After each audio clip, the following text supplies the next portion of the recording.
Seja bem-vindo ao Café, um podcast do Hub Católico. Café.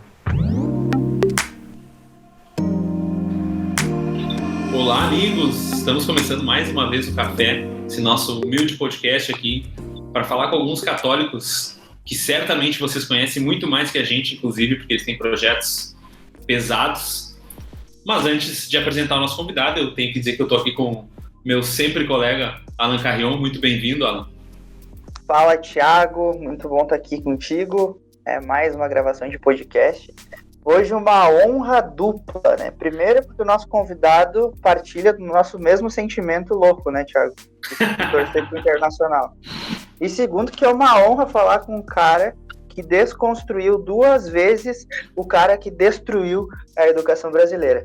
Deixo para te apresentar. Então, a cápsula do nosso café hoje está muito turbinada. Temos aqui a honra de falar com Thomas Juliano. Thomas, muito bem-vindo, cara. É um puta prazer estar falando contigo aqui.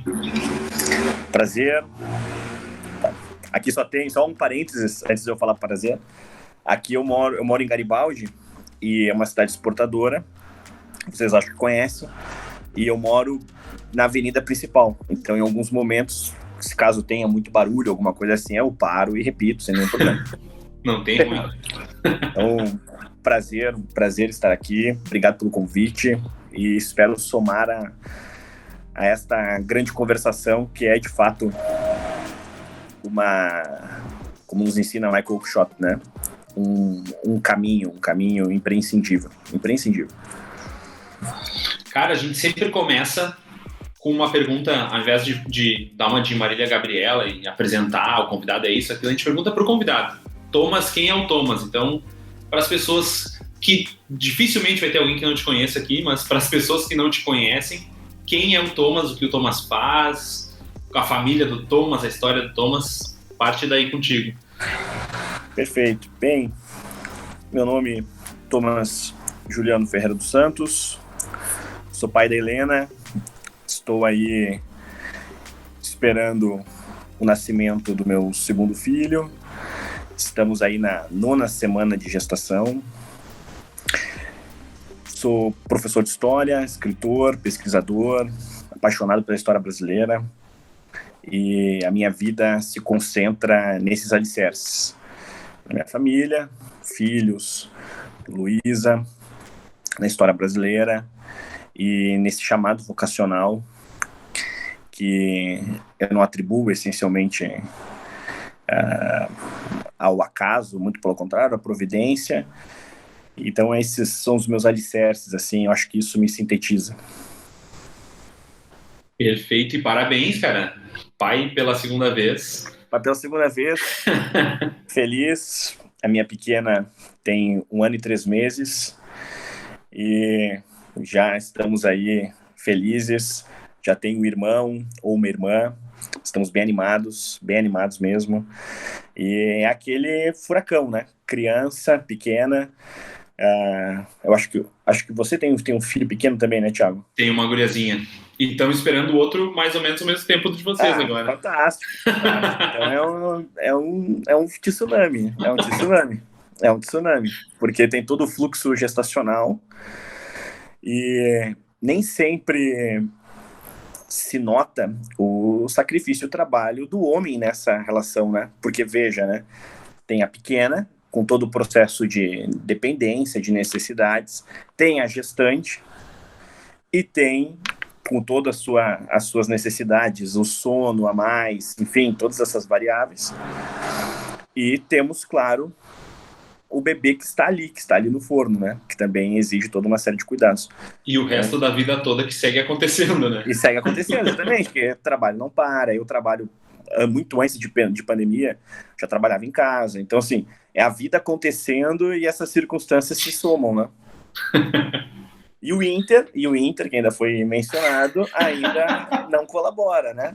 Não colabora. Há quem diga que o futebol é uma folga, um alívio para a vida. Muito pelo contrário. Quem falou isso não era colorado, né? Exatamente. Quem fala isso nunca torceu para o Esporte Clube Internacional. Que até para nos fazer sofrer é cruel.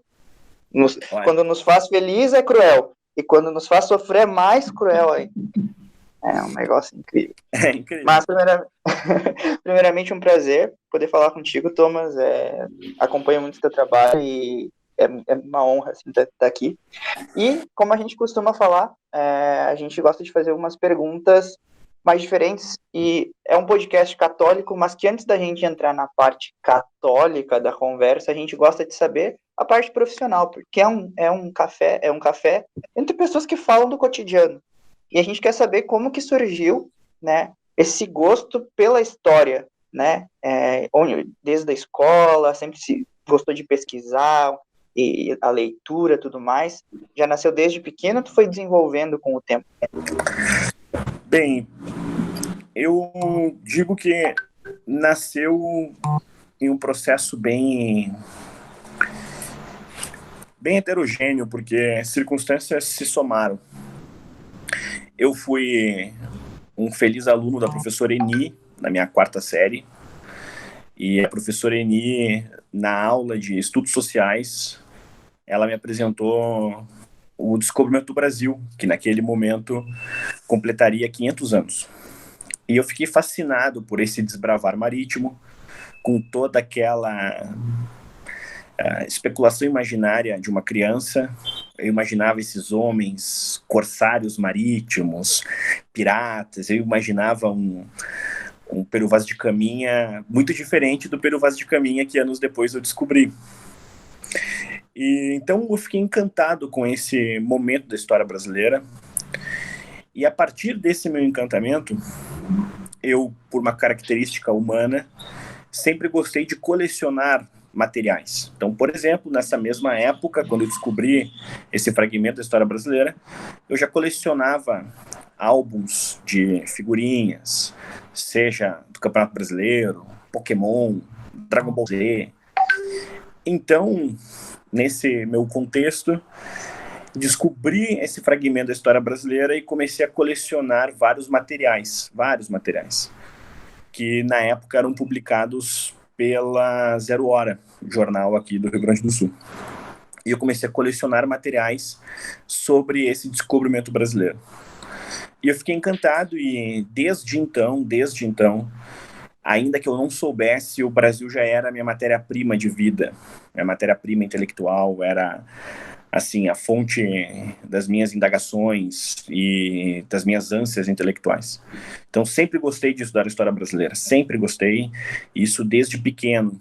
Eu não, por mais que algumas transitoriedades da vida tenham me conduzido até mesmo para outros caminhos profissionais, eu nunca me vi a médio, longo prazo imaginando-me em outra função, que não fosse a de professor e pesquisador em História do Brasil. Então, eu digo, sim, desde a infância, dentro de um processo onde circunstâncias se somaram. A professora Eni, essa minha inclinação particular de gostar de colecionar materiais, essa especulação imaginária, como eu já era, desde muito menino, leitor, então eu já tinha condições para compor algum imaginário sobre esse processo marítimo. E fiquei fascinado e gradativamente eu fui me aproximando cada vez mais desse objeto que é a história brasileira. Então, desde os 10 anos, eu já queria ser historiador de Brasil. E esses descaminhos, esses caminhos paralelos que tu teve no meio da trajetória, quando a gente se conheceu, vai fazer o quê? Uns 15 anos, adolescentes ainda, a tua vibe era um pouco diferente, né? Mais administração, acho que estagiava nessa área, a gente se conheceu num projeto de mini empresa, então era o mundo que naquela época tu vivia era um pouco diferente, né? Desse que tu já gostava e que depois provavelmente foi voltando. Como é que foi essa trajetória, assim? Eu até diria que não, Thiago, porque na nossa relação com a Blocolote, no Colégio Palotti, para quem não sabe, eu fui advisor júnior do Thiago na escola Palotti, aqui em Porto Alegre, e eu entendia, dentro das circunstâncias da época, que ali eu estava empreendendo algo didático. Como eu me via professor, eu, de fato, levei aquela experiência também por esse caminho. Na época, e aí o que acontece são circunstâncias que a maior parte dos brasileiros não consegue escapar, eu não trabalhava, digamos, no emprego que eu almejava. Eu tinha aquelas circunstâncias de menino, classe média baixa, que tinha necessidades de estagiar em certos trabalhos, de realizar certos empreendimentos. E eu tive a oportunidade de estagiar em um lugar chamado Associação Brasileira da Indústria de Hotéis, que era um lugar que dava muito fomento administrativo. Como eu estagiava nesse espaço, a Júnior se interessou, até pela minha própria relação um ano antes com a minha mini empresa, na minha escola, etc. Eles se interessaram e aí eu fui convidado para ser advisor júnior. E eu entendi que era uma circunstância didática e foi um desafio na época e eu fiquei muito motivado porque eu teria que, basicamente, orientar pessoas que tinham praticamente a minha mesma idade, um ano mais novas, assim, numa via de regra, um ano mais novas. E foi uma experiência muito feliz e que colabora com um dos fins do meu chamado vocacional, que é o de ser professor. Ainda que não fosse na área na área específica, né, da história. Ainda que não fosse na área de história, era um chamado a parar, ensinar, a dialogar, a propor certas noções profissionais que em alguma medida eu já tinha, porque comecei a trabalhar muito cedo, comecei a trabalhar com 13 anos. Então, quando eu chego na Escola Palotti para ser advisor júnior, dentro dos meus empregos, eu já tinha 4, 5 anos de experiência profissional. Então, isso me dava alguma experiência que, ainda que a diferença de idade para os meus, aspas, alunos era de 1 ano, a diferença de temperatura profissional era outra, porque eu já tinha 5 anos, diferentes chefes, já tive colegas de trabalho. Então eu ficava muito feliz porque eu tinha o que agregar. Então foi uma experiência proveitosa e desafiadora na época, e eu gostei muito do nosso resultado dentro das propostas do empreendimento, eu gostei muito do nosso resultado. Se eu não me engano, você era o presidente, né? Presidente, era isso? Lembro bem. Então eu tô correto. Cara, eu acho interessante a gente falar disso porque é um assunto meio recorrente aqui no podcast, que tu fala justamente era a tua circunstância e tu aproveitou provavelmente o máximo ou da melhor forma a circunstância que tu tinha para fazer o que tu já queria fazer e o que tu te via fazendo tanto profissionalmente, mas no sentido sentido de vida, assim, né, do que tu já buscava construir na tua vida, né? E era um negócio que certamente tu poderia ficar ali sentado e pensando, eu quero, sei lá, vou ser professor agora, por que um colégio não me contrata, por que não sei o quê? E não ia acontecer, né? Tu ia estar até agora choramingando e esperando, né? E aí tu vai lá e vê o que dá pra fazer e faz. Aí o que dá pra fazer de novo e faz. Ali foi uma circunstância bem nesse sentido. Eu comecei trabalhando em um estoque, em uma papelaria em Porto Alegre, papelaria Cepal. E nesse contexto, a minha maior necessidade era a necessidade mais imediatista. Preciso de dinheiro, temos necessidades dentro aqui do meu ambiente familiar, então a minha necessidade era essa. E eu tive a feliz oportunidade de ter convivido com pessoas que me ensinaram no ambiente profissional a entender a transitoriedade do trabalho. Em que medida? Veja, eu escutava conselhos como, por exemplo, este. Veja, você é novo, estude, o que você quer fazer daqui para frente, isso é importante, plante a semente hoje. Então eu fui, nesse ambiente profissional, sendo talhado para olhar a minha vida não no curto prazo, olhar o meu salário, por exemplo, não de um modo mais imediatista. Então, olhar essas circunstâncias dessa maneira. Então, gradativamente, eu fui entendendo aonde eu queria chegar e onde eu estava. Então, eu fui pedagogicamente me orientando nesse sentido. Então, a experiência, por exemplo, na Júnior, seja como advisor ou aluno, foi uma experiência em que eu não serei diretor financeiro de uma empresa, eu não me vejo dessa maneira. Mas eu hoje posso aproveitar bem essa oportunidade, qualificar o meu currículo, quem sabe amanhã procurar um emprego, ter essa experiência, ter um currículo melhor, este emprego melhor, poderá me ajudar a comprar mais livros, a no futuro pagar minha faculdade. Enfim, eu entendi a minha relação profissional como se fosse um solo da banda Yes. Ou seja, eu tinha que trabalhar numa progressão, eu tinha que ter uma certa meta aonde eu queria chegar e como é que eu poderia trilhar isso de uma maneira profissionalmente exitosa. Então, dentro desses contextos, exemplo, trabalhava em empregos alternativos para ajudar a ter mais renda, o salário não era suficiente, então eu tinha necessidades para comprar livros, por exemplo, ou roupas, ou qualquer outra coisa. Então precisava continuar trabalhando e achar formas. Então eu fiz praticamente toda a minha graduação e todo esse final de ensino médio trabalhando em um emprego formal e mais uma série de outros bicos. Garçom, me vesti de Pikachu, trabalhei em festa sertaneja, abrindo garrafa, enfim, vendendo chip na praia, alternativas desse tipo. Não significa que na época eu sempre olhava para essas circunstâncias com a maior motivação do planeta. Não se tratava disso. Mas eu me sentia de fato desafiado e eu sabia onde eu queria chegar. Então, por exemplo, até na maneira de comprar livros, alguns eu comprava na época sabendo, hoje eu não tenho sequer intelecto para lê-los. Mas eles estão aqui porque eu quero olhar para a minha parede e verificar, por exemplo, olha, tem ali Tomás de Aquino, um dia eu quero lê-lo. Então, como se fosse um objetivo, está ali. Hoje eu não me sinto capaz, mas está aqui. Uma hora eu irei lê-lo. Então, eu encarei minha circunstância profissional também assim.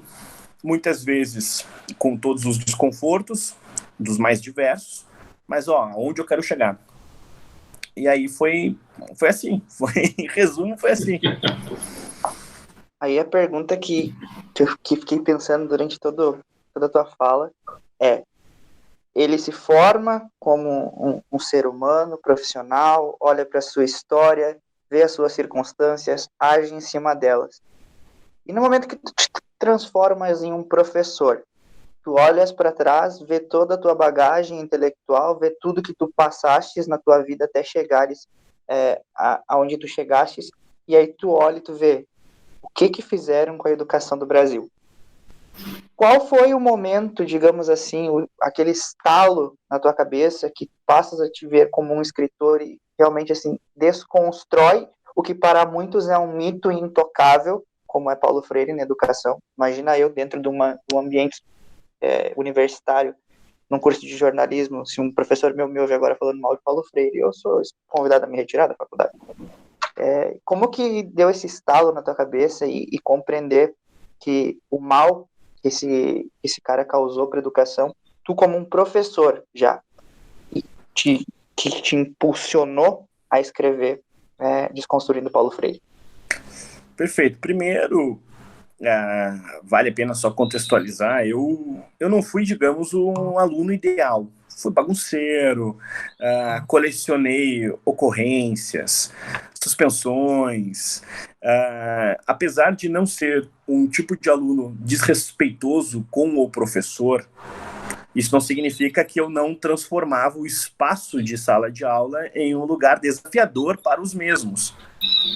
Ou seja, eu entendia, com a minha cabeça da época, que bagunçar em sala de aula não é a mesma coisa que desrespeitar a pessoa do professor.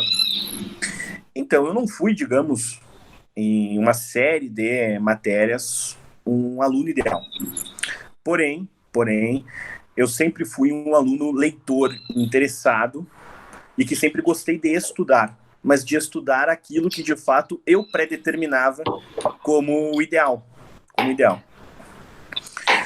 Então é muito engraçado, porque eu tenho amigos que foram meus colegas de ensino médio, ensino fundamental, e que foram, nesses tempos, bem mais comportados do que eu.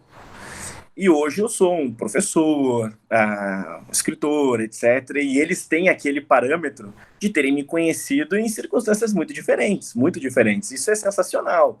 Eles vivem aquele momento do quem te viu, quem te vê, né? Bem, o que acontece é que eu gradativamente fui me apaixonando cada vez mais pelo Brasil. Eu amo ser brasileiro.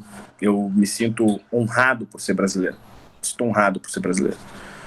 Existem bilhões de homens no nosso planeta e eu nasci aqui nessa circunstância, com essa história, com esses homens e com essas mulheres que antecederam a construção desse Brasil. E eu fui gradativamente me apaixonando cada vez mais por essa história, cada vez mais. Então era, de fato, inevitável, se eu gostava de ler, se eu comecei a me apaixonar pela história brasileira, se eu comecei uma graduação em história, se eu tinha como meta profissional e intelectual trabalhar com história brasileira, era inevitável que em algum momento, se eu estudando de fato a história, como naquele momento eu estudava, era inevitável que eu fizesse a pergunta, por que Paulo Freire é o patrono da educação brasileira, por que Paulo Freire é um autor tão celebrado, e por aí vai. Então aconteceu, eu fiz essas perguntas. Bem, por que Paulo Freire é, de fato, isso em 2012, o patrono de nossa educação? Por quê? Porque ele é tão celebrado. E eu, diferentemente de muitos dos meus contemporâneos de faculdade, eu nunca me interessei em ler apenas polígrafos.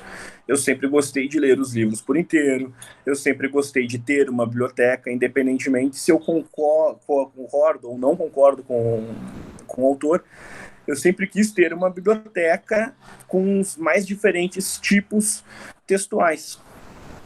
Então, eu comecei a comprar livros de Paulo Freire e eu comecei de uma maneira despretensiosa, a tentar compreendê-lo, a lê-lo. Enfim, eu quis dar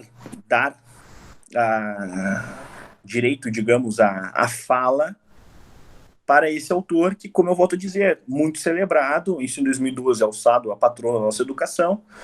Naturalmente, eu tive esse insight, bem, eu preciso lê-lo. E a partir do momento que eu comecei a estudá-lo, eu descobri um Paulo Freire que, no meu contexto, pelo menos, não era comentado. O Paulo Freire, por exemplo, que chegou a defender genocídio, esse Paulo Freire não era comentado, esse Paulo Freire não estava ali. O Paulo Freire que dizia, quero amar os animais, as pessoas, esse Paulo Freire estava. Mas o outro Paulo Freire não estava. Ainda que tivesse explícito em todas as obras, né? Ele não saía de dentro da obra. Não saía, nada de dentro, nada externo, nada especulado. Porque o texto de Paulo Freire tem uma série de problemas, eu os apresento nos meus livros, mas assim, Paulo Freire não pode ser considerado um autor desonesto, porque ele colocou as suas conclusões estão ali. Ele não defendeu o genocídio, por exemplo, de um modo subentendido. Não, está ali, está explícito. Quando ele chamou Che Guevara de sinônimo de amor, está ali. Não preciso imaginar algo que Paulo Freire supostamente disse. Não, ele definiu Che Guevara dessa maneira. Pois bem, eu comecei a lê-lo e a partir desse esforço eu descobri um horizonte intelectual que eu via que nesses espaços não era comentado. Pois bem, quando eu comecei a estudá-lo, eu não imaginei que um dia eu fosse lançar um curso ou um livro sobre Paulo Freire. Não era minha pretensão. Eu queria, na época, em 2012, 2013, me qualificar para, por exemplo, quem sabe um dia escrever algo sobre Homero. Eu não tinha como expectativa, digamos, escrever sobre Paulo Freire, que eu considero uma baixa literatura, enquanto que Homero só cito como uma referência porque é altíssima literatura. Pois bem, em meio a isso, em 2014 começaram uma série de manifestações políticas a partir da derrota de Aécio Neves no segundo turno para Dilma Rousseff. E eu comecei a perceber que vários opositores do governo PT começaram a sair às ruas com cartazes de fora Paulo Freire, etc. E alguns desses cartazes, como eu já tinha experiência de tê-lo lido, eu comecei a perceber que alguns desses cartazes cometiam erros crassos na maneira de interpretar Paulo Freire. E eu comecei a perceber isso, mais algumas outras circunstâncias na época, e aí eu lancei um curso que foi Desconstruindo Paulo Freire. Aí do curso para o livro, o processo foi assim muito próximo, uma diferença de temporalidade de menos de 2 anos entre um e outro. Mas foi dentro desse desenvolvimento. Então eu tinha já interesse em estudar a história brasileira, comecei a estudar Paulo Freire porque é um tema inevitável. Bem, ele é o autor brasileiro mais citado do planeta, é uma verdade. Aí eu fiz a seguinte pergunta, bem, o porquê? Por que Paulo Freire, por exemplo, é mais citado que Joaquim Nabuco? Bem, deixa eu entendê-lo primeiro, antes de criticá-lo. Daí, por exemplo, mas não sabia que ele já era um homem de esquerda, que tinha fundado o PT, ou qualquer coisa desse tipo? Sim, sabia dessas informações, mas eu queria compreender o seu pensamento, porque, por exemplo, se eu for pensar em Sérgio Buarque de Holanda, teve uma relação um tanto quanto íntima com vários intelectuais que fundaram o PT, e é uma das minhas maiores referências na historiografia. Então não era um ponto de partida de divergência objetiva, não, eu queria entendê-lo. A partir desse processo, em 2015 lancei o curso, e aí do curso para o livro, processo muito rápido, e eu percebi a demanda que as pessoas tinham por esse tema, e que até hoje me embasbaca, porque é um tema assim, que está sempre na ordem do dia. Paulo Freire é sempre um assunto. Entra semana e sai semana, Paulo Freire sempre é um assunto. Sempre ele aparece, reaparece, sempre é um assunto.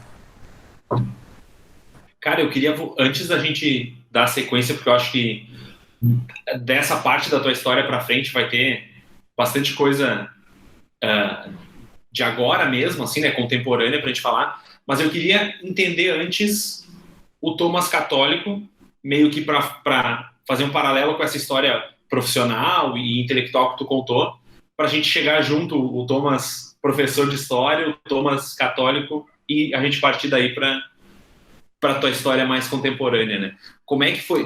A tua família não era católica, era católica? Tu tinha alguma referência de católico já desde criança? Como é que isso chegou, assim? Como é que a fé entrou na tua vida? Bem, eu durante a primeira parte da minha adolescência, eu transitava entre um anarquismo, um niilismo e, em alguns momentos, um catolicismo. Então, digamos, dos meus 16 aos meus 20 anos, eu transitei dentro desse estado confuso. Eu entrei na igreja, eu tinha entrado num Onda, que é um grupo de crianças, logo que eu fui inscrito na catequese, mas assim, no ambiente familiar, eu não vinha de uma família católica, de todos os domingos à missa, etc. Mas também não era um lar que rejeitasse, por exemplo, os símbolos católicos. Então, tínhamos imagens de Nossa Senhora de Fátima, enfim. Então, alguma familiaridade, pelo menos simbólica, com os elementos da fé, eu tinha. O que acontece, inscrito na catequese, eu entrei no Onda, fiquei ali umas 2, 3, 4 semanas, saí do Onda, e anos depois eu estava na parada de ônibus, e aí na parada de ônibus encontrei um conhecido que estava nesse momento, nesse Onda, e ele me convidou para entrar no grupo de jovens, no CLJ, e aí eu meio assim entrei no CLJ, então dos 16 até os 19 quase 20 anos, fiquei no grupo de jovens, e durante a minha etapa no grupo de jovens eu transitei exatamente nessas escalas. Até que com 20 para 21 anos eu comecei a consolidar mais a minha aproximação com o sagrado. Então eu comecei a ter direção espiritual mais regular, eu comecei a ler testemunhos de santos que me embasam até hoje, por exemplo, o Livro da Vida de Santa Teresa, eu tive acesso mais ou menos nessa época. Então eu comecei a, intelectualmente, a mudar muito do meu direcionamento, digamos, existencial. Então, dos 20 a hoje, eu só vivo dentro dessa mesma progressão. Então, eu entrei no grupo de jovens, fiquei ali até os meus 19, 20 anos. Dos 20 aos 30, tenho 30. Durante esses 10 anos, transitei dentro de leituras, direção espiritual, complexidades existenciais diferentes, outras indagações, um contato com outros santos, complexidades, como eu disse, diferentes. Então, quando você indaga, por exemplo, em uma certa época da vida, o que é o mal, por exemplo? Vamos pensar assim, tem 15 anos, 16, e eu fiz esse tipo de pergunta. Bem, o que é o mal? Naquele momento, eu tinha condições de obter certas respostas. Bem, eu continuei estudando o mesmo objeto, eu estudo até hoje. Então, é natural que eu tenha feito uma série de outras perguntas e qualificado as minhas próprias respostas. Então, eu mantive, durante esses 10 anos, quase que as mesmas perguntas, todavia com respostas completamente diferentes, mais qualificadas, robustas, com os processos de leituras. Enfim, quando eu entrei na faculdade, eu já entrei na faculdade católica, eu entrei na faculdade indo à missa, tendo meu diretor espiritual, eu entrei na faculdade, meses antes eu tinha cogitado entrar no seminário, eu aprendi a acolitar, por exemplo, na época, porque eu queria ter uma experiência no altar para poder verificar direitinho se talvez eu tivesse ali um chamado vocacional, que eu pudesse assistir a missa por um outro ângulo. Enfim. Então, assim, quando eu entrei na faculdade, eu já entrei com essa bagagem de vida. Eu não fui aquele sujeito que entrou na faculdade, digamos, que entra na faculdade e acaba na faculdade sofrendo alguma intervenção. Não, eu entrei na faculdade já com algumas consolidações. Eu entrei na faculdade lendo São João da Cruz, meditando sobre o que é noite escura. Eu entrei na faculdade assim. Então, eu não sofri nenhuma espécie, digamos, de interferência frente a isso. Muito pelo contrário. E eu sempre gostei, na minha experiência na Faculdade de História, de escutar as objeções que as pessoas tinham ao catolicismo, sejam objeções históricas, filosóficas, teológicas, porque quando eu não sabia respondê-las, eu anotava, eu preciso estudar mais, eu preciso aprender. Então, para mim, era sempre uma oportunidade enriquecedora que as pessoas demonstrassem ali as suas objeções, porque isso, em alguma medida, qualificava, pelo menos intelectualmente, o meu catolicismo. Então, foi esse o meu processo. E aí, com as circunstâncias, digamos, da vida, com todas as transitoriedades, nós vamos tendo as nossas quedas, os nossos acertos, as nossas retomadas, todas essas situações. Então, são ângulos diferentes. Eu não poderia dizer, por exemplo, que antes do nascimento da minha primeira filha, que a forma como eu enxergava o catolicismo lá é a mesma que eu enxergo hoje.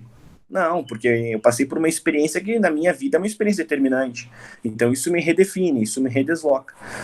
Então, para sintetizar o que eu respondi, eu coloco sempre que esse processo de conversão é um processo evidentemente contínuo, sempre aquele chamado circunstancial, naquela situação nova, como é que você reage diante dela, se você levará em conta tudo aquilo que você leu, tudo aquilo ali que você sabe, qual é o efeito perpétuo da caridade na maneira como você se comporta, como você se pauta, todas essas coisas assim. Então foi esse o meu itinerário, digamos, na relação com a igreja. Realmente a vivência... Vai daí.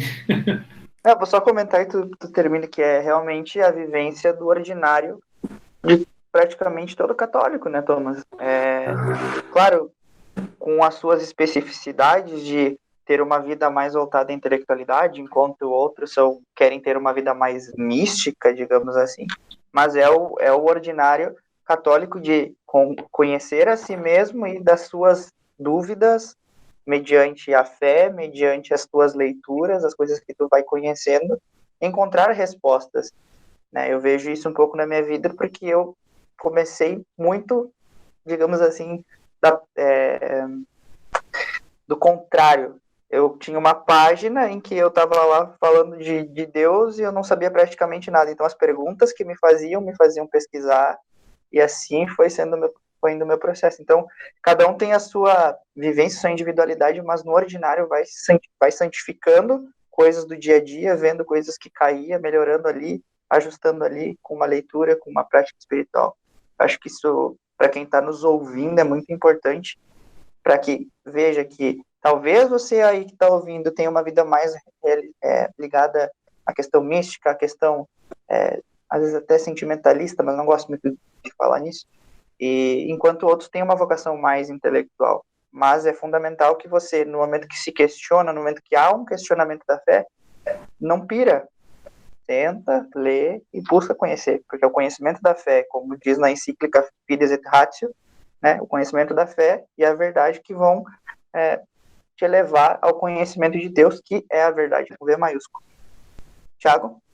O que eu ia comentar é justamente sobre isso que tu comentou da vida ordinária e como a gente tem uma origem, todos do CLJ aqui, em momentos diferentes, mas tiveram uma experiência provavelmente semelhante em alguns pontos.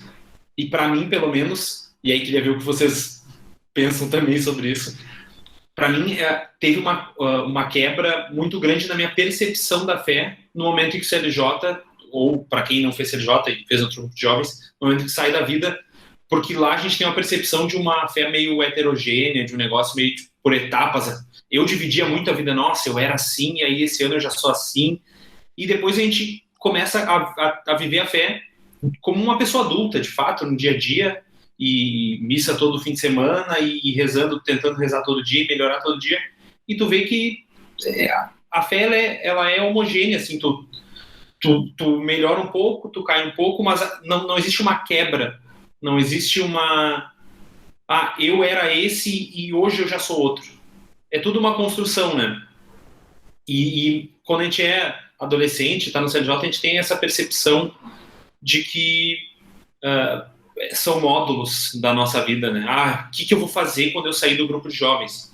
O mesmo que tu fazia um dia antes quando tu estava no grupo de jovens. Tu tem que ir melhorando pouco a pouco, não existe essa divisão. Eu acho que a gente vai ter muita gente, sempre tem muita gente jovem nos ouvindo, inclusive do CLJ, que ainda vive uma espécie de drama adolescente, assim, de o que eu vou fazer da minha fé depois que eu sair do grupo de jovens, ou talvez nem pense isso, e aí quando de fato acontece, não consegue viver uma fé adulta, né? O desafio do CLJ, eu falava isso muito na minha paróquia, na época, a paróquia que eu fiz CLJ, para que nós não fôssemos uma ilha. Eu pregava isso. Eu já tinha uma outra conjuntura, retomo aqueles mesmos aspectos, né? Eu já tinha uma conjuntura profissional diferente, eu já tinha convivido em diferentes espaços. Eu entrei no CLJ já interessado em ler certos temas, eu já tinha algumas indagações existenciais diferentes. Eu entrei no CLJ realmente disposto a querer me converter. Eu vivi no CLJ, eu não digo só em torno dos convívios, em todos aqueles momentos de confraternização, não, mas eu entrei no CLJ disposto a ter catarses. Eu entrei no CLJ interessado em querer, de fato, me conectar com Deus. Eu queria, em alguma medida, senti-lo. Então, eu entrei já com uma outra temperatura, apesar de ter sido alguém que, durante um bom tempo pré-CLJ, transitava em grupos opostos ao CLJ. Quando eu entrei no CLJ, eu entrei muito motivado por conhecer a Deus. E era algo que me indagava, porque como eu vivia a realidade profissional, não só a realidade escolar, etc., eu já sentia na minha própria realidade a dificuldade em levar essa experiência para a minha vida como um todo, porque eu já tinha a vida como um todo. Por exemplo, quando o Thiago me conheceu, eu tinha ali a minha empresa à noite, era numa terça-feira, se eu não me engano, aí tinha trabalhar de manhã, aí eu trabalhava à tarde. Nesse momento eu já estava tendo aulas no noturno, então já era toda uma circunstância de vida onde eu ficava, por exemplo, em média 16 horas longe de casa. Isso com 16, 17 anos, 18 anos. Então eu já vivia uma realidade crua. E com 18, 19 anos eu comecei a organizar trabalhos de caridade com mendigos, uma realidade urbana bem intensa. Infelizmente, nós tropeçamos em mendigos, é uma tristeza. As nossas grandes cidades, infelizmente, têm aí muitas vezes a característica de verdadeiros albergues a céu aberto. Então eu comecei muito marcado por essas experiências, caridade, vida, experiência profissional, a me sentir desafiado em levar essas coisas pro meu cotidiano. O que acontece é natural, o CLJ ele não consegue atender todas essas necessidades. O CLJ é um grupo de apresentação, de iniciação, um grupo um pouco lúdico. Então são características do CLJ que nunca me fizeram me adaptar tão bem a ele. Então eu sempre brincava que toda vez que eu me adaptava muito bem ao CLJ era sinal que eu não estava vivendo tão bem meu catolicismo. Então eu sentia uma diferença entre o CLJ e o catolicismo. E aí então em 2010 eu conheci um professor de história, inclusive em 2009, 2010, que tinha um site. Esse professor já falecido, que é o professor Orlando Fedeli, e ele tinha um site que é o site Monfort, e eu comecei a ler muitos dos textos que ele escrevia, muitas das respostas, enfim. E eu comecei, a partir do professor Orlando Fedeli, a abrir um horizonte frente ao catolicismo. Logo na sequência, eu conheci o professor Olavo de Carvalho, uma outra ampliação de vida. Logo na sequência, eu conheci o meu amigo, diretor espiritual, Padre Kleber, outro processo de vida, de indagação, de contato. Então, essas circunstâncias foram somadas. E eu sempre senti essa necessidade, e faz muitos anos que eu não frequento um ambiente de CLJ para poder dizer como está hoje, mas que era essa dificuldade, o Thiago pontuou isso, entre aproximar a realidade, digamos, cruenta da própria vida com aquilo que você aprende nos sábados. Então, não era para o CLJ ser uma ilha, assim como a nossa missa dominical não é para ser uma ilha. Você não é católico só na missa dominical. Não, você é um testemunho, você precisa levar consigo o seu batismo. Então, nesses processos, eu sempre entendia que, bem, como fazer isso dentro dos desafios da vida. E desafios, cada um tem os seus, as suas especificidades, os seus dramas, as suas alegrias, as suas misérias, as suas tensões, enfim. E eu tentava fazer uma leitura muito objetiva, muito biográfica da minha pessoa. Bem, quais são as minhas circunstâncias? Quais são as minhas intempéries? Quais são as minhas características? Quais são os meus vícios? Quais são as minhas virtudes? Onde é que eu posso melhorar? Onde é que eu posso, de fato, refinar um pouco mais esse meu processo de fé e essas minhas indagações? Então, foi assim e é assim que eu continuo me relacionando com a fé. Eu escrevi um texto sobre o Natal. Isso no Natal agora, então tem 3 meses e meio, e escrevi um texto sobre o Natal onde eu coloco parte desses mesmos dramas, dessas mesmas indagações, claro que com outro processo de resposta. Então, não há muita distância, se eu for olhar só sobre o aspecto das perguntas, do Thomas com 20 anos para o Thomas de 30 anos. Agora, a densidade das respostas, aí sim existe uma separação bem vasta, bem larga. Eu acho que chegou o momento daquela minha pergunta, Thiago, né? Que a gente tem a Sim, a pergunta de sempre. Tem algumas perguntas clássicas aqui do nosso podcast e eu tenho a minha, né? Que nós escolhemos como padroeiro do Hub Católico um santo muito importante, porque nós, claro, a gente tem um apostolado hoje, digital, trabalha com catolicismo, mas temos também nossos trabalhos ordinários, né? Que não tem a ver com o catolicismo diretamente. E a gente fala muito sobre a santificação do trabalho, de levar de ser o melhor dar o melhor que você pode dar e dando o seu melhor fazer o seu trabalho o meio de santificação, que essa é a nossa vocação universal como católico. Então pergunto, Thomas, existe alguma relação, alguma devoção tua com São José Maria Escrivá e a santificação do trabalho nesse processo como professor, escritor, ministrando cursos? Primeiro,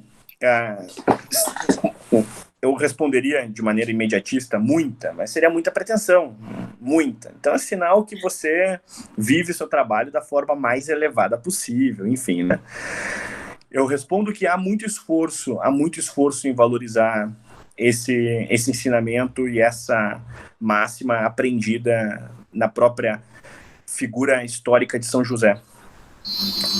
Quando eu conheci o Mirador, em Porto Alegre, que tem uma relação com o Campus Day, foi-me indicado que lesse um livro chamado O Valor Divino do Humano. E li esse livro e trouxe para mim esse ensinamento da maneira como eu irei me relacionar com o meu trabalho, tendo em vista que o próprio Cristo aprendeu um ofício. Então, Cristo aprendeu um ofício. Então, se o Verbo encarnado aprendeu um ofício, quem sou eu para não aprender o meu ofício da melhor maneira possível que eu fosse capaz de aprender? Então, sim, eu responderia que há muito esforço, inclusive, de trazer para os meus alunos católicos ou não católicos essa indagação, essa premissa na forma como São José Maria Escrivá se relaciona com o trabalho, com o ofício diário, com o labor, com a circunstância existencial inescapável da nossa própria condição, porque uma carmelita dentro do Carmelo, ela trabalha, ela tem essa relação com a horta, com o pão, enfim, com tudo aquilo que ela precisa fazer internamente, com a limpeza, etc. Então, ela trabalha, como essa mulher se relaciona com o trabalho, assim como se eu agora abrir a janela aqui da minha casa, verei pessoas trabalhando em diferentes espécies de ofícios. Então, o trabalho, ele é uma circunstância que aproxima os mais diferentes tipos humanos. Então, eu sempre trouxe o trabalho exatamente como uma ferramenta pedagógica. Bem, se o trabalho aproxima os mais diferentes tipos humanos, e se eu sou professor dos mais diferentes tipos humanos, logo eu posso utilizar o trabalho como uma ferramenta, uma linguagem pedagógica, para que as pessoas possam entender como viver, digamos, melhor. Aqueles que católicos são, assumam seu batismo e façam do seu trabalho um eco do seu testemunho. Aqueles que não são, pelo menos entendam a importância desse trabalho e de que, olhem, trabalhem visando o bem. Visando o bem. O bem existe, eu sempre brinco, é muito fácil você não negar a existência do mal, mas você já parou para pensar que a existência do bem, ela também não pode ser negada, que ela também é um fato fácil, óbvio, porque, volto a dizer, às vezes, em diferentes fluxos, etc., as pessoas conseguem lembrar e elencar os piores episódios da sua vida. Bem, mas sabem elencar os melhores? Você sabe de fato isso? Você vive pautado por esses elementos do bem ou você só é uma pessoa com os traumas das coisas difíceis, enfim, dessas circunstâncias? Então, o trabalho, ele é um objeto que eu utilizo, sim, como uma ferramenta pedagógica de aproximação humana, na relação com o bem, tenha o bem como um objeto final da forma como você trabalha, independentemente do que você faça. Eu queria chegar agora nessa tua história mais contemporânea, eu queria entender como é que, né, veio o Thomas, que já estava tendo toda essa formação, buscando estudar, entrou no tema de Paulo Freire, daí para um momento que, ao meu ver, de fora, parece um pouco um ápice, um segundo degrau da tua história, talvez profissional, enfim, que é o Brasil Paralelo. Não sei se tem alguma coisa nesse meio. Como é que foi de um ponto ao outro, assim? Bem, o Desconstruindo o Paulo Freire e a série Brasil Última Cruzada foram lançados juntos. As duas produções foram lançadas, salvo engano, a Última Cruzada em 2017, em setembro, agosto, e o Desconstruindo Paulo Freire nessa mesma época, assim, tudo muito próximo, muito, muito próximo. Minha relação com o Brasil Paralelo, ela começou formalmente em 2016, mas principalmente o Lucas Ferrugem, ele já me conhecia porque ele tinha assistido algumas aulas minhas. Então, já tinha ministrado alguns cursos em diferentes espaços, palestras em diferentes espaços. Ele assistiu uma dessas palestras. Segundo ele gostou bastante, ficou um pouco impressionado com as coisas que escutou. E meses depois entrou em contato comigo, apresentando um projeto que na época eles nem sabiam bem como se desenvolveria. Era algo ainda muito abstrato, muito impreciso, porque lançar uma plataforma de conteúdo em 2015, 2016 é diferente de hoje. Hoje você já tem uma série de formatos, de cases aí, de sucessos, né?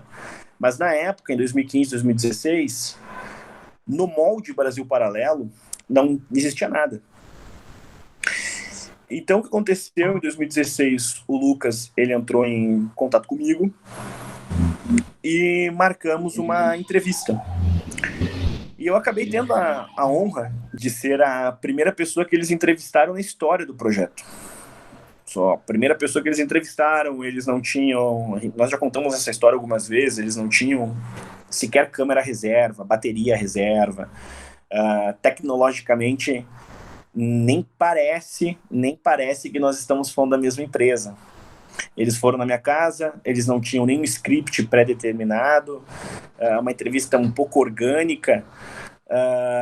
Eles não sabiam ainda como eles desenvolveriam o projeto na época, não tinham os materiais, como eu mencionei, o enquadramento da câmera, enfim, não é com o mesmo nível de apuro técnico que hoje eles têm, o que é uma prova de como se desenvolveram. E eu tenho na minha biografia, toda vez que participo de alguma atividade com eles, de olhá-los e saber de onde partiram e como estão. Eu tenho um ângulo completamente diferente. Então, o que aconteceu foi, em 2016, fui entrevistado, falei desse mapeamento biográfico na época. Meses depois, eles voltaram a me procurar. Eu tinha voltado de um show do Guns N' Roses, que era a formação quando o Slash e o Duff voltaram a tocar com o Exxon, e aí eles se apresentaram em Porto Alegre em 2016, e eu estava no show do Guns N' Roses, e aí nós agendamos por outro dia uma futura gravação, porque o trabalho, aquilo que nós tínhamos gravado já não valia mais tanto, porque o trabalho tinha mudado um pouco do formato. Tanto que eles chegaram na minha casa em 2016, lançando perguntas essencialmente biográficas. Nessa segunda ida, em 2016, as perguntas elas eram específicas sobre a história brasileira. Então é um sinal que eles já tinham alguma direção. Então gravei essa fala e eles lançaram um chamado Congresso Brasil Paralelo. E um desses episódios era sobre história brasileira. E as pessoas gostaram muito, muito das minhas intervenções, muitas intervenções do meu amigo Rafael Nogueira. As pessoas gostaram muito, muito, e a repercussão foi muito grande. E a partir dessa repercussão, a Brasil Paralelo, os meus amigos ali, o Henrique, o Felipe, o Lucas, eles tiveram a sensibilidade de perceber, assim como eu percebi que existia uma demanda reprimida em torno de Paulo Freire, e quando se fala de demanda reprimida, é uma demanda humana, não é uma demanda de mercado, é uma demanda humana, que as pessoas tinham uma demanda humana de estudar a história brasileira. As pessoas queriam um documentário, as pessoas queriam material, as pessoas queriam escutar outros professores, as pessoas já não aguentavam mais, pelo menos assim, as pessoas que tiveram interesse nesse material do Brasil Paralelo não aguentavam mais aquelas narrativas, por exemplo, Dom João VI, um gordo, corno, comedor de coxinhas, as pessoas estavam cansadas disso. Bem, isso tudo eu já sei, mas foi só isso. É só o que você tem a dizer, Dom Pedro I estava ali com problemas intestinais e aí proclamou a independência do Brasil montado em uma mula. Tá, esses aspectos todos nós já escutamos várias vezes. Mas quem foi esse Dom Pedro I? Eu quero saber mais. E aí, então, o Lucas, o Felipe, o Henrique, o Thiago entraram em contato comigo e me fizeram uma proposta para que eu ajudasse a coordenar um trabalho sobre a história do Brasil, que lançaríamos um documentário. E aí eu ajudei a montar ali, desde o roteiro, locais a serem filmados, lista de bibliografia, perguntas para determinados entrevistados, enfim, eu ajudei a elaborar, eu fui um orientador intelectual da Brasil Última Cruzada. E aí montamos o Brasil Última Cruzada em um desenvolvimento muito, muito orgânico, e o sucesso foi tal nesse trabalho que o documentário sobre o golpe militar de 64 é uma derivação disso. O trabalho ele cresceu, começa com a nossa história em Portugal e fomos até o golpe militar. Então foi uma oportunidade, uma experiência de vida intelectual, enfim, porque até conto assim uma situação pessoal, né? Por exemplo, em 2011, eu tinha como um objeto de interesse, bem nos primeiros semestres de faculdade, de um dia, quem sabe, produzir algo que tivesse uma relação com uma produção de documentários, etc. Eu, na época, assistia muito documentário de história do Brasil, muitos programas que abordavam grandes notáveis, nossa história, enfim. Em 2014, eu recebi um convite, não considerei aquele convite bom naquele momento. E em 2016, 2017, começamos a formar esse projeto, A Última Cruzada, que impactou aí milhões de pessoas. Um trabalho intelectualmente que eu tenho bastante orgulho. Não significa, evidentemente, que eu acho que é o máximo da história brasileira ali narrada, muito pelo contrário, eu acho que dentro de todas as possibilidades de você conseguir conciliar o lúdico, um processo de narração, um processo bibliográfico, é um trabalho muito desafiador, eu gosto muito do resultado. Então foi isso. Até de certa forma uma acessibilidade para um público que vinha de uma história muito mais fragmentada e com outro viés, né? Seria difícil fazer a obra-prima da história brasileira para chegar num público... Também é um desafio, porque a média de leitura no Brasil é muito baixa. Nós somos um país predominantemente inculto. Há um desinteresse frente à nossa história, há um processo de deslegitimação do nosso passado. Então, você lançar um documentário de história do Brasil robusto como esse é um desafio, porque você precisa trazer, a grosso modo, essas pessoas para entenderem a própria história do país e detectarem valor nisso, não um valor ufanista, mas um valor frente à necessidade de que nós, enquanto brasileiros, tenhamos aí o mínimo de um entendimento sobre o nosso passado. Então, o passado, ele é civilizacional. E ensinar isso é um desafio. Sem cair, claro, em um comportamento anacrônico ou alguma posição reacionária, alguma coisa do tipo. Então, o que aconteceu? Lançamos.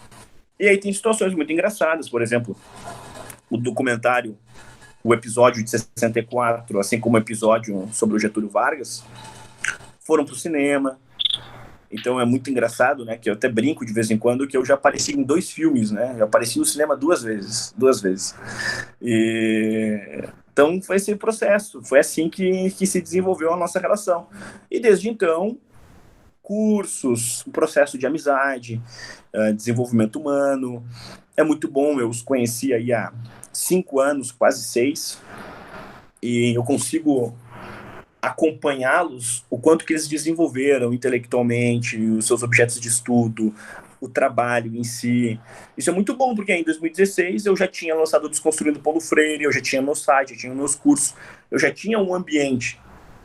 Eles estavam começando naquele momento ali, descobrindo as coisas, enfim, na época eles não sabiam quem era o Joaquim Nabuco. Hoje, se você perguntar, eles sabem quem foi o Joaquim Nabuco.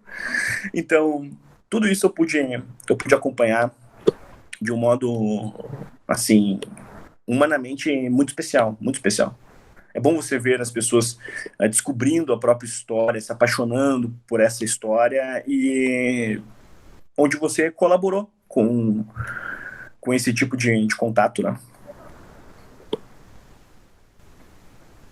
Thiago, mais uma vez, o tempo passa, a gente não... toda vez que eu falo o tempo passa, eu me lembro da propaganda da Barmerim. O tempo passa, o tempo voa, e a poupança Barmerim me vem na cabeça assim. Mas o tempo passou voando, mais uma vez, já temos aí mais de 1 hora de conversa, e provavelmente ficaríamos aqui por mais tempo ainda. Mas assim como o professor Juliano tem que sair, eu estou no meu horário de ir embora também aqui da universidade. E então acho que a gente pode ir se encaminhando.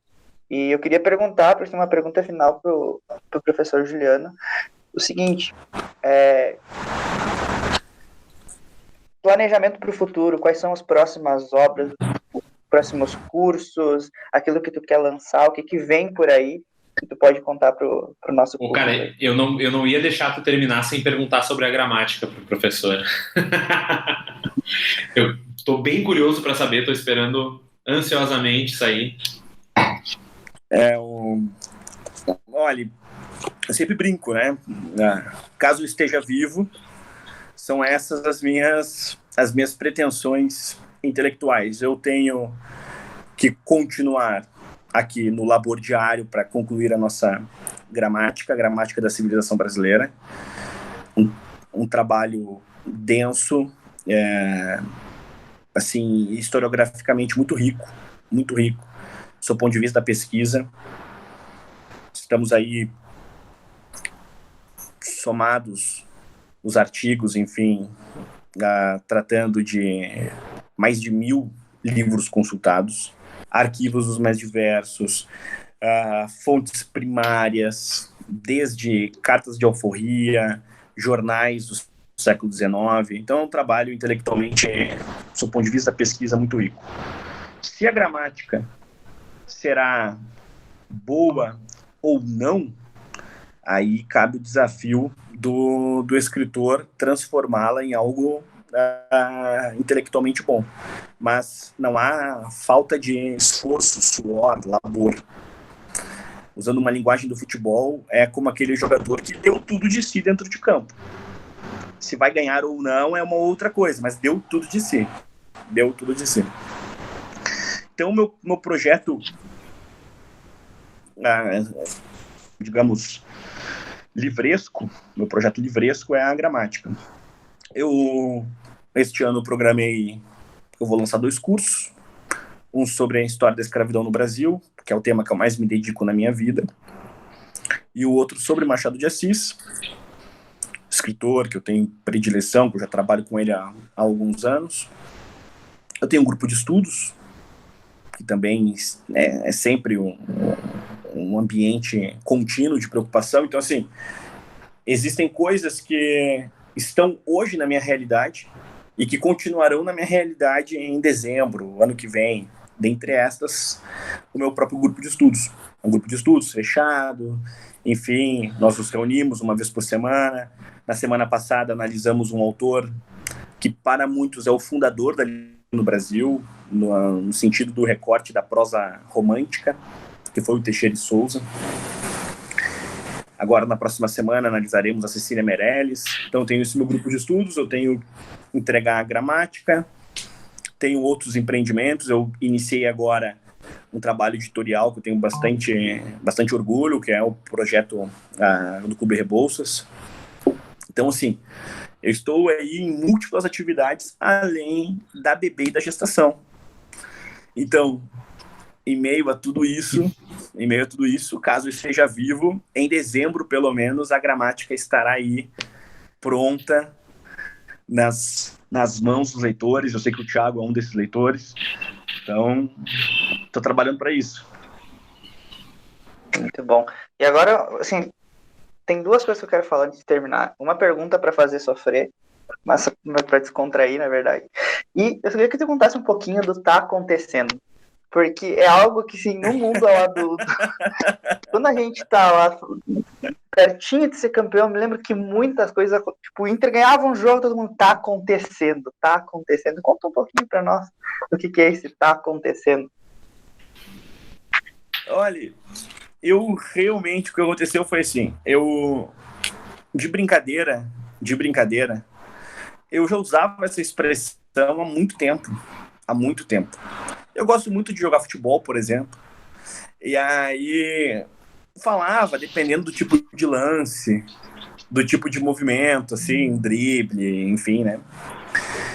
E aconteceu que o Inter começou a se desenvolver com o Abel, o Kudê saiu, e hoje eu sou um anti-Kudê, então eu torço contra o Celta de Vigo, né? O Celta de Vigo joga sei lá contra quem, contra o Tabajara, eu vou torcer pro Tabajara.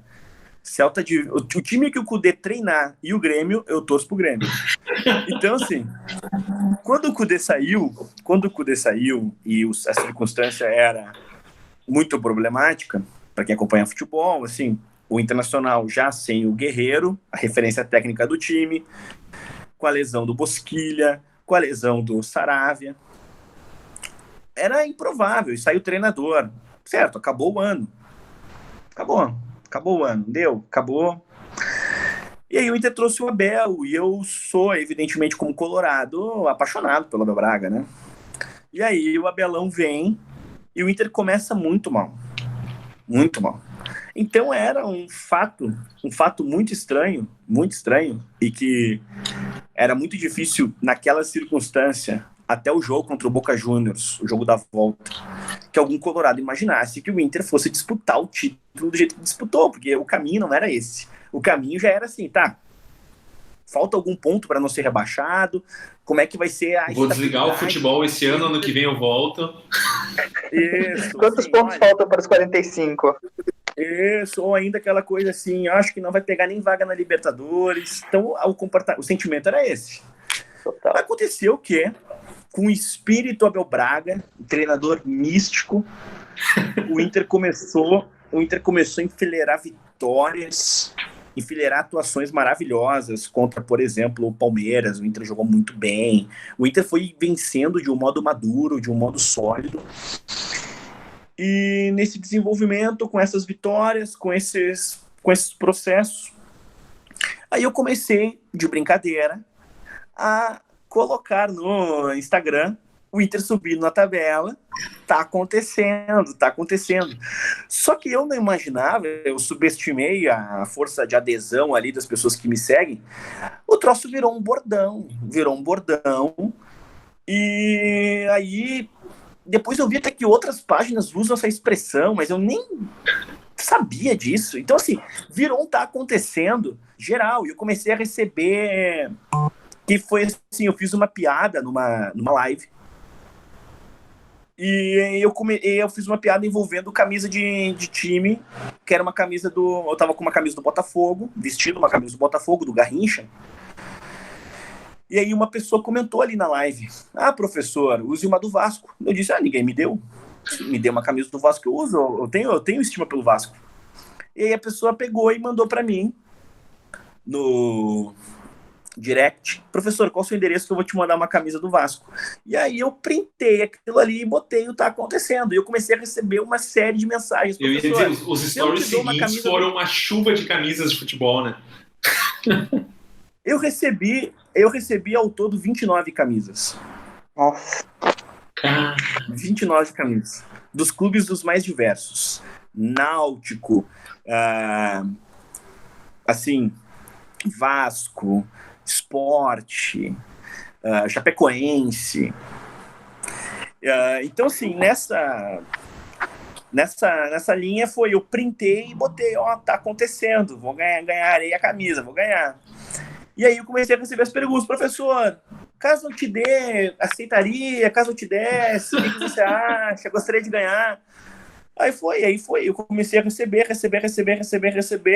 e aí assim, como eu fiz, tá acontecendo, então tá, vamos manter um padrão aqui, né? E aí eu comecei a manter um padrão, e recebi camisas, assim, especiais, por exemplo, uma autografada pelo Dirceu Lopes, um craque do Cruzeiro, um craque, assim, da história do futebol brasileiro. Então eu recebi umas camisas, assim, especiais demais. Então foi essa história que tá acontecendo, virou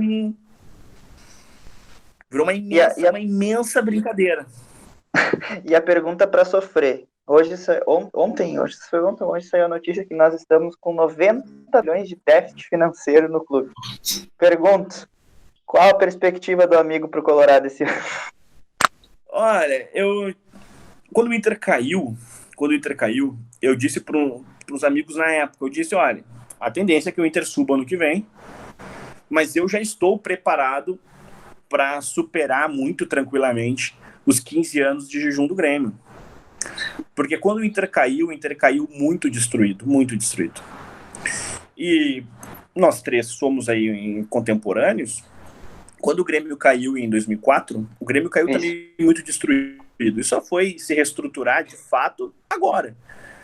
Então eu parei e pensei, olha, no mínimo 10, 12 anos para existir uma reconstrução. E o Inter, para mim, está dentro disso que eu vi em 2016. Então eu só começo de fato a ter uma outra expectativa com o Internacional. É assim, vai mais um tempo. Não significa ainda estamos em reconstrução. Não, eu acho o time do Inter um time competitivo. Eu discordo daquela linha meio torcedor brasileiro, obrigação é ser campeão, campeonato é obrigação. Não funciona assim. Tu vai perguntar para qualquer torcedor de futebol brasileiro, todo mundo vai achar que o campeonato é obrigação. Não funciona dessa maneira. Então eu acho o time do Inter competitivo. Não foi campeão brasileiro por uma fatalidade e por um VAR. Então, assim, mas difícil? Mas competitivo ainda. Competitivo. Eu não vejo tanta distância técnica assim do time do Inter, por exemplo, em uma competição de mata-mata, dependendo do tipo de pontuação que tu faz, do sorteio. Pode chegar. O Santos, ano passado, foi vice da Libertadores, tomou um gol no final do jogo, esteve competitivo durante a competição, amassou o Boca Juniors, e no papel, o time do Santos é inferior ao time do Inter, no papel. Exato. Então aposto, ainda assim, eu sou ateu em matéria de Inter, mas de vez em quando não sou tão ateu assim.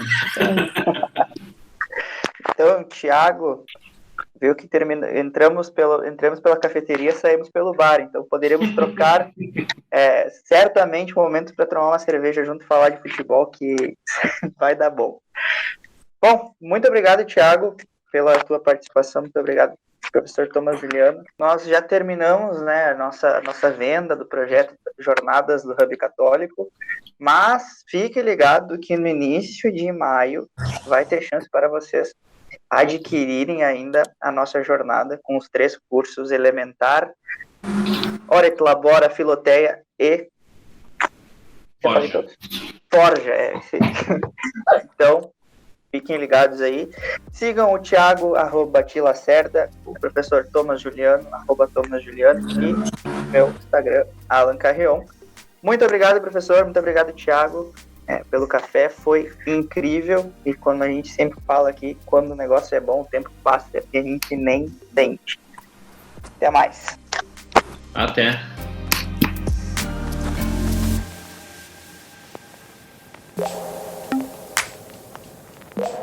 O podcast Café foi produzido pelo Hub Católico, @Hub Católico, no Instagram, Twitter e Facebook, ou hubcatólico.com.